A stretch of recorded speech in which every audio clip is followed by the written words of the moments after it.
Regular check-ins and appraisals are important. Just make sure both yourself and the PA are happy with how things are going, that if there are any issues, they don't become big problems.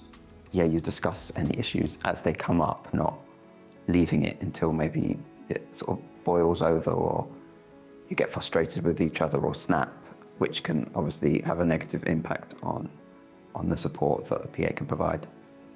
In terms of meetings and how often they happen, I'd say quite regularly when a new PA starts initially, so you might want to do that every week, but certainly I try and have an appraisal or supervision every month, because then that keeps it quite regular, and it's a real good opportunity if you haven't brought anything up in between to have conversations about what is working, what isn't working, any events or appointments that might be coming up, and anything important.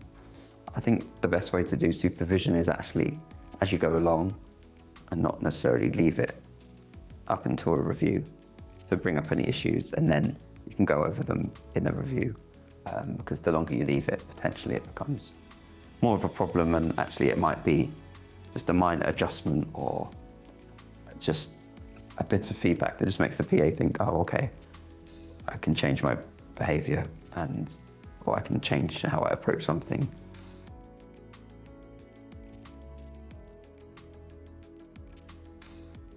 So some of the ways that I try and make the meetings more relaxed and not intimidating is trying to do it in a neutral setting, so that might be in the local cafe, and just making sure it's as informal as possible.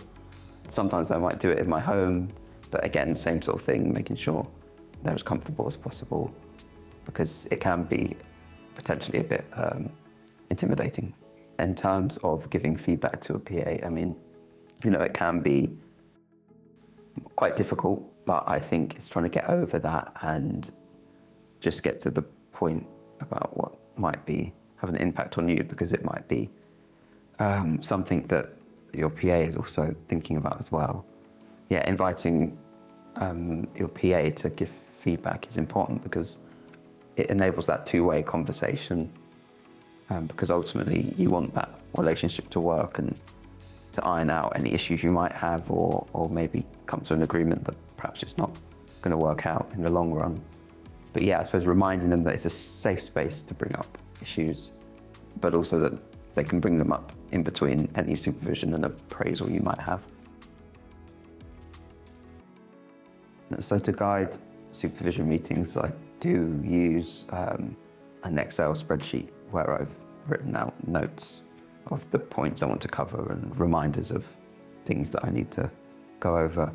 And I try and then send that to my PA after the meeting, whether that's in a written format or over email or access to the spreadsheet.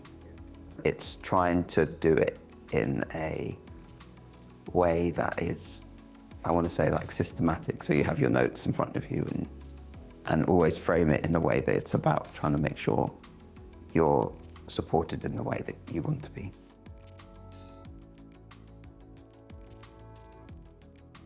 Prepare in advance, be honest but respectful, and focus on solutions as well as challenges. Treat the session as a partnership. It's an opportunity to improve both performance and the working relationship.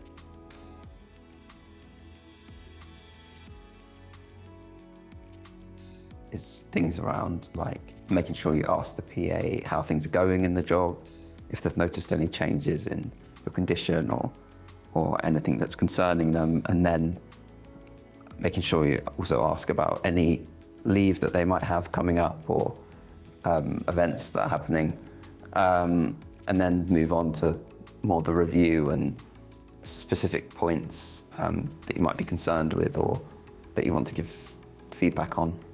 Also, it's a good chance to reflect on how things are going, maybe talk about any possible training they might need or would benefit from.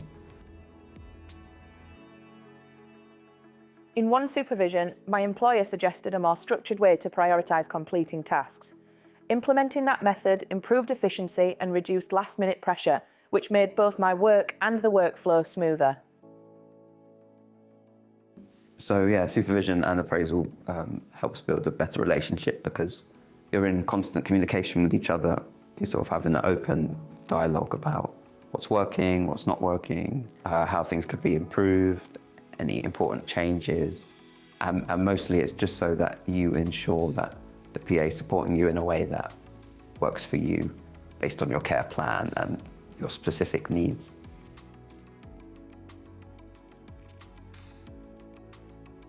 Trying to use positive language and give positive feedback. So it's not just a long list of this isn't working, but actually pick up on the things that are working, because that can really help.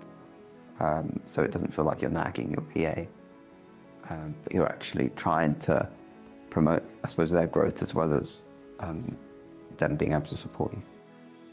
It can be quite awkward bringing up issues or concerns because you don't want to come across as if you're nagging or going on or that it's all negative. So it's trying to frame it in a way that is as positive as possible and just reminding them that, yeah, this is about making sure that you're supported in the best way possible and you have that really good and strong working relationship. I focus on staying professional, listening actively and responding calmly. I try to frame my points in terms of problem solving rather than blame, and I look for compromises or solutions that benefit both parties. It can be awkward, and I've certainly felt that, particularly when I was bringing up an issue about appearance and stuff. I think you have to just get to the point about the issue and present it in a way that it's like, because it has an impact on how you support me, or give a reason as to why you're bringing something up. But it does help if you, I suppose, make a note of it, because then you can just read what you have in front of you. Just make sure I'm reminding the PA that it is a working relationship, and particularly around lateness, that that has an impact on my day, and to work on that. That has led to a positive response and improvements in that. Be prepared. Review past notes and bring relevant documents, for example, job descriptions or your goals. Create a safe space. Choose a quiet, private place. Make sure your PA feels comfortable speaking openly. Encourage two-way communication. Listen actively. Ask open questions like, how's the role going for you? Provide clear and balanced feedback. Be specific.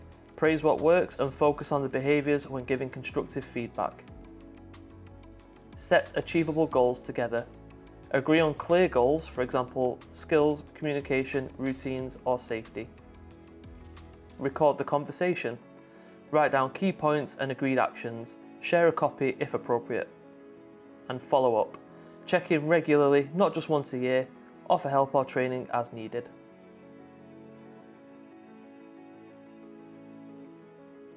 Don't make it one-sided. Appraisals are conversations, not lectures. Don't avoid tough topics. Raise concerns early and discuss them calmly. Don't be vague. Avoid general comments. Instead, be clear about what's going well and what needs improvement.